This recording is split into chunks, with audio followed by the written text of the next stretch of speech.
La semana pasada nos quedamos en la pregunta existencial, poco menos que existencial, sobre qué podría significar eso de que una obra de arte, una película en este caso, fuera una obra abierta y qué implicaciones tendría de cara a la recepción por parte del espectador o espectadores.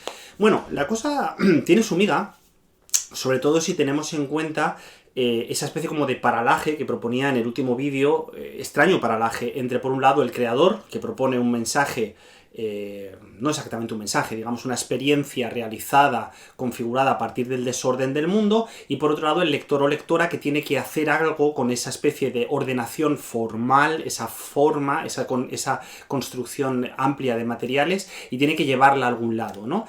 Bien. Primera idea para no cometer equívocos posteriores, porque esto da mucha vuelta.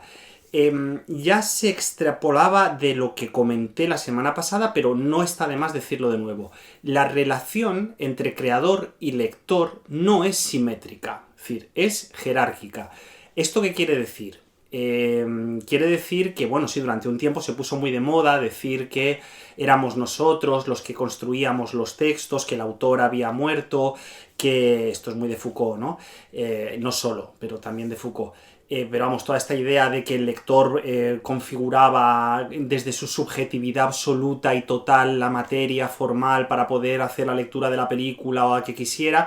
Bueno, Eco dice que nanay, que naranjas de la China, ¿no? Voy a leer directamente algún datillo que creo que puede dar pistas de por dónde van los tiros, ¿no? En la página 73, por ejemplo, dice: una obra de arte es un objeto producido por un autor que organiza una trama de efectos comunicativos de modo que cada posible usuario pueda comprender, a través del juego de respuestas a la configuración de efectos sentida como estímulo por la sensibilidad y por la inteligencia, la obra misma, la forma originaria imaginada por el autor. Es decir, Eco tiene muy claro, en primer lugar, que necesitamos de dos cosas que son muy complejas, que son en primer lugar sensibilidad y en segundo inteligencia para leer una película.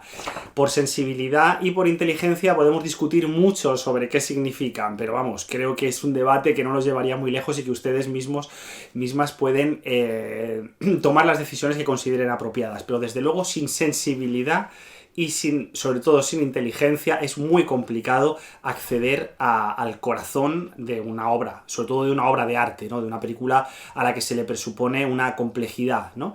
Pero es el autor el que genera esa idea, es el autor el que marca, como decíamos en el vídeo anterior, mediante esas directrices, mediante esos vínculos, lo que nosotros podemos hacer y no hacer a partir de ahí, ¿no? Claro. Y el autor lo que sí que puede hacer, y esto es una expresión del propio Eco que es muy interesante, es dotar de lo que él llamaba una máxima apertura. ¿Qué es esto de una máxima apertura? Digamos que cuando Eco habla de una obra abierta, habla de una obra en la cual esa ambigüedad de la que hablábamos en el vídeo anterior permite que los recorridos por su interior sean lo más amplios posibles. Ejemplo: evidentemente una película como Inland Empire de David Lynch va a permitir una mayor complejidad, un trayecto mucho más ambiguo, mucho más amplio, mucho menos evidente que una obra como, por ejemplo, Qué bello es vivir de Capra, ¿no? Por poner además un ejemplo así como muy navideño, donde se supone que en principio, y subrayo lo de en principio, los procesos de significación son mucho más claros y están mucho más cerrados o más dirigidos o como ustedes lo quieran llamar. Ahora bien, de aquí surge una primera idea. Van a surgir dos muy importantes, pero vamos a ir primero con la primera.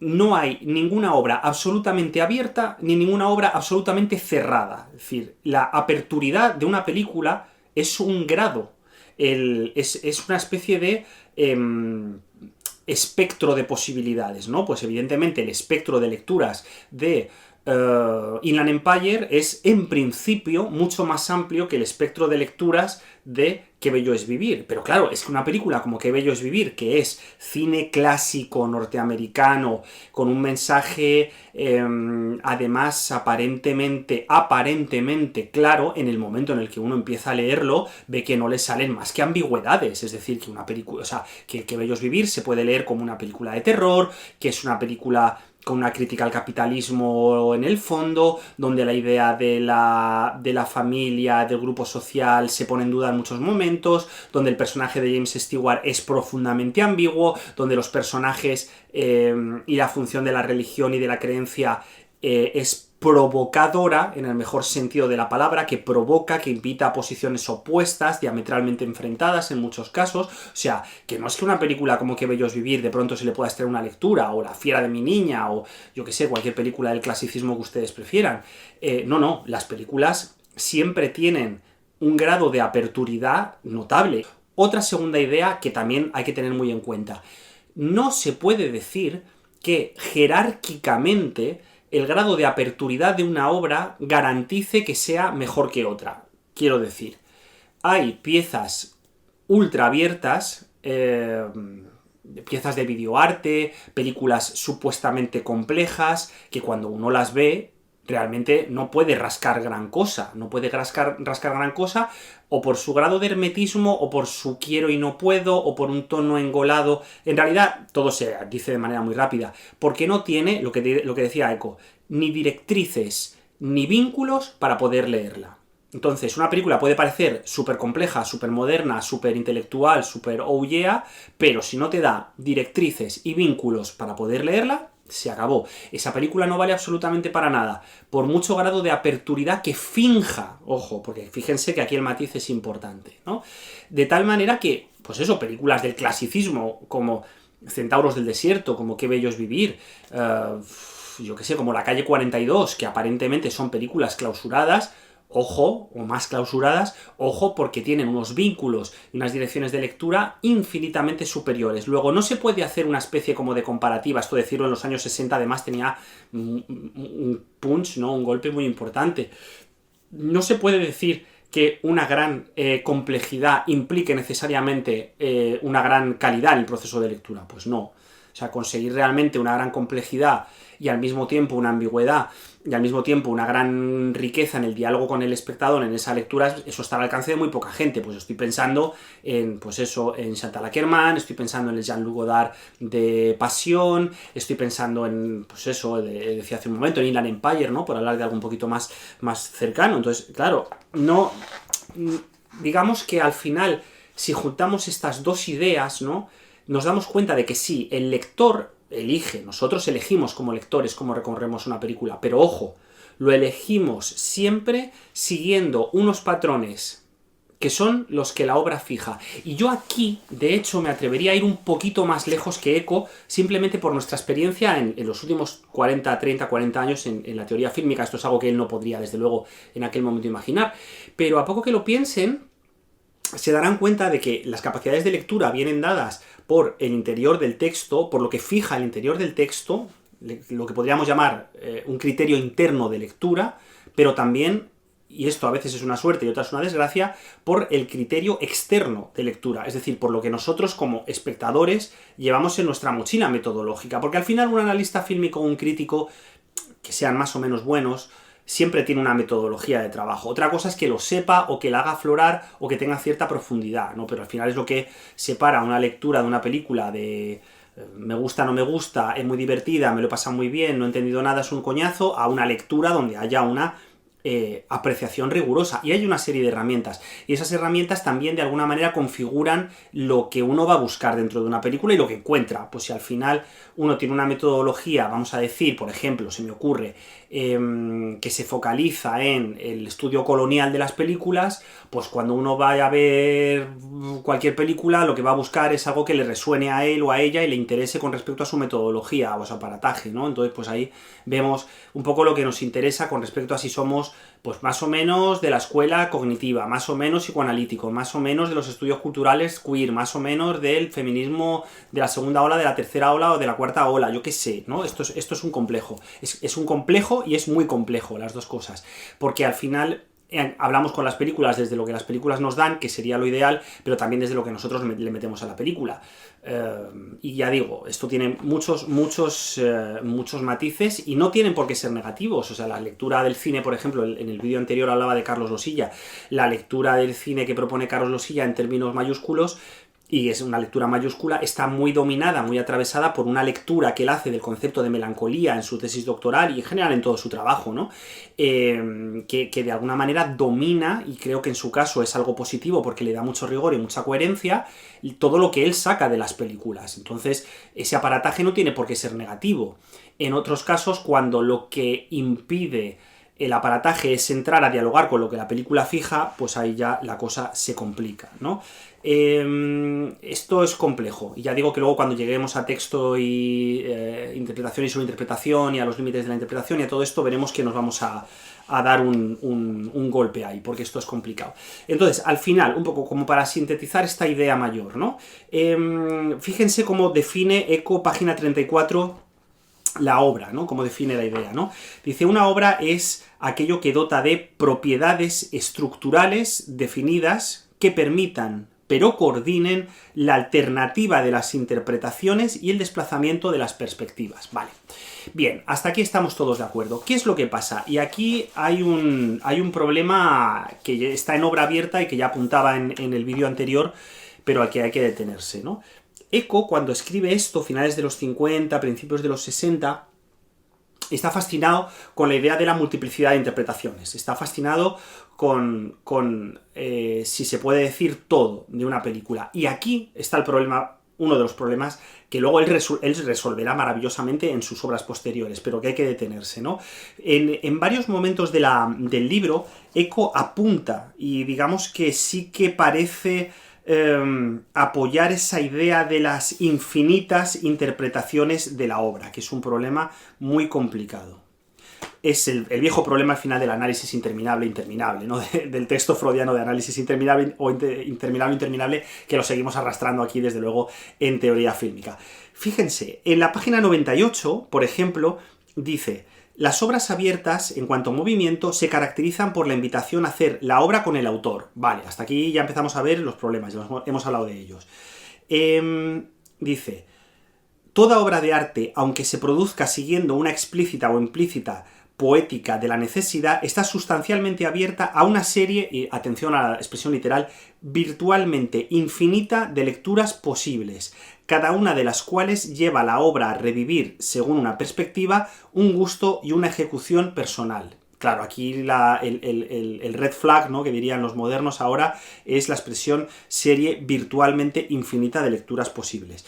Pero es que un poquito después, en la página 105, Eco va a decir también lo siguiente, en un texto precioso que se llama Análisis del lenguaje poético. Y va a decir: ninguna obra de arte es de hecho cerrada, sino que encierra en su definición exterior una infinidad, ya la hemos liado, de lecturas posibles.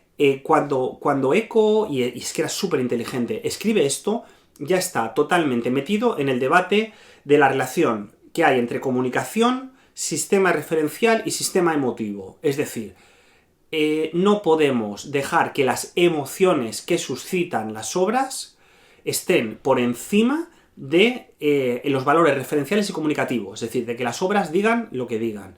Esto lamentablemente hoy no se ve. Hoy, no es que no se vea, porque pero es uno de los grandes problemas de la crítica y del análisis, ¿no? De a mí esta película me ha enfadado y por lo tanto voy a cargar contra ella. No. Ojo, cuidado con esto porque no funciona así.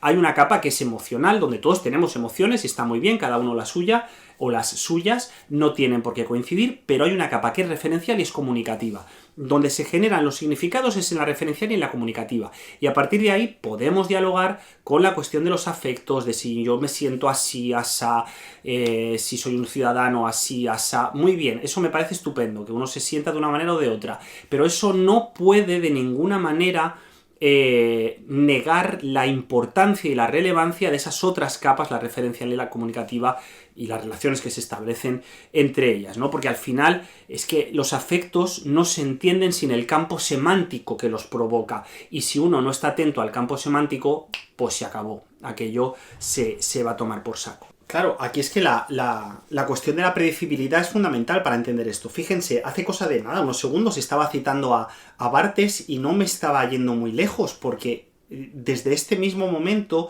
Eco, desde obra abierta, ya está apuntando a la cuestión del goce del análisis, el por qué analizamos, por qué escribimos críticas, ¿no? Porque mucha gente dice, la crítica es una cuestión informativa, bueno, en fin, habría mucho que discutir. Informativo también es un tuit. Un informador cinematográfico no es lo mismo que un crítico, no es lo mismo que un analista, son cuestiones distintas que funcionan de manera distinta. Esto además lo estamos viendo mucho en Twitter estos días con ciertas polémicas que nos hemos encontrado en el sector. Entonces, el analista y el crítico de una cierta complejidad lo que quiere es entrar a la peli, pues ¿por qué? Porque es una cuestión placentera, es una cuestión que otorga una especie de estremecimiento estético el disfrutar uno analizando, pero también disfrutar de lo que han hecho nuestros compañeros y compañeras, de leer los análisis, las miradas de los demás, contrastar, llevarnos la contraria y así irnos acercando cada vez más a ese imposible que es la verdad del texto. Nunca hay una verdad en un film cerrada y hermética, pero nos vamos acercando, vamos comparando nuestras directrices y nuestras aproximaciones, ¿no? Y nuestros vínculos, siguiendo la lógica del propio Eco. ¿Y cómo lo hacemos? Lo hacemos pues con nuestras metodologías, como decía, etcétera, etcétera, pero marcados claramente por el camino del goce a través de la forma, ¿no? Ahora bien, predecibilidad, no me he ido en absoluto. ¿Cuál es el problema de un 99% de las cosas que vemos? La trivialidad de las imágenes. ¿Pero qué es la trivialidad para Eco? Es que esto es muy importante. La trivialidad es el índice de predecibilidad de una imagen. Es decir, cuando tú ves un plano y ya sabes el plano que va después, ya se ha liado. Cuando ya más o menos sabes hacia dónde va la trama, ya se ha liado. Cuando ves una decisión de montaje y ves hacia dónde te va a llevar por dirección de arte y no hay un estremecimiento que te obliga a replantearte de arriba a abajo todo lo que es el aparataje significante del film, entonces es cuando la película fracasa. Hay películas que uno ve los primeros 5 minutos y ya sabe absolutamente todo lo que va a pasar en términos formales, estéticos y temáticos. Que luego las vemos porque nos gustan y porque a todos nos apetece de vez en cuando, que eso sería otra cuestión, disfrutar de textos no complejos. Pero claro, en el análisis pues se nos van de las manos, no podemos llevar muy lejos el análisis de según qué películas o de según qué mensajes comunicativos, precisamente por su alto índice de predecibilidad, es decir, porque su aperturidad, su grado de apertura no es mucho, ya vemos exactamente por dónde van los tiros, nuestros vínculos, nuestras conexiones, nuestro camino se va cerrando, nuestro goce, lógicamente, se va cerrando. Luego, la obra maestra con mayúscula es aquella que nos hace reescribir todo lo que podríamos llamar la predecibilidad de las decisiones estructurales, es decir, todo aquello que en la forma nos obliga constantemente a estar realizando un replanteamiento, y claro, ahí entramos pues desde el espíritu de la colmena, por poner un ejemplo, hasta, yo qué sé, Río Bravo, por poner otro ejemplo, la propia Centauros del Desierto que citaba antes, o las piezas de Maya Deren. Las piezas de Maya Deren son maravillosos laberintos, ¿no? Laberintos formales. Luego, al final, y esto es muy bonito, ¿no? La función con la que Eco define para la obra de arte en obra abierta, es decir, ¿para qué sirve una obra de arte? ¿No? ¿Para qué sirve? Pues sirve, entre otras muchas cosas, para llevar más allá, para generar un más allá en lo que aparentemente son los posibles límites de lectura y de recepción de la obra de arte. Es decir, esa predecibilidad, ese saber cómo va a seguir una película, de pronto algo llega, genera una quiebra, genera una brecha y nos mete en una posición en la que decimos, ostras, jamás pensé que esto podía ser rodado así, jamás pensé que esto podía ser montado, contado, filmado, mirado así. Y en ese nuevo camino, que es el que abre la obra maestra, es donde se reinician los procesos de lectura, que esto es lo bonito. Cuando uno, como crítico, como analista, se encuentra con una película que hace eso, es muy difícil, pero cuando uno lo encuentra, de pronto dice, tengo que cambiar mi escritura para dar sentido, para dar cuenta del sentido, mejor dicho, que emerge en esta película. Esto es una preciosidad y creo que es una idea muy chula. Al final, un poco hacia donde yo quería llevar esta primera aproximación de estos dos vídeos con respecto a los problemas de la interpretación cinematográfica, era la idea de reivindicar, ¿no? Reivindicar la lectura de Eco, reivindicar la posición semiótica, reivindicar, y esto que esta lectura ya digo es presemiótica, pero el corazón está ahí, o sea, luego si en algún momento nos da tiempo a entrar en un libro como lector en fábula, lo verán, ¿no? Que el corazón ya lo hemos puesto encima de la mesa, ahora hay que hacerlo crecer, como hizo el propio Eco a lo largo de toda su carrera.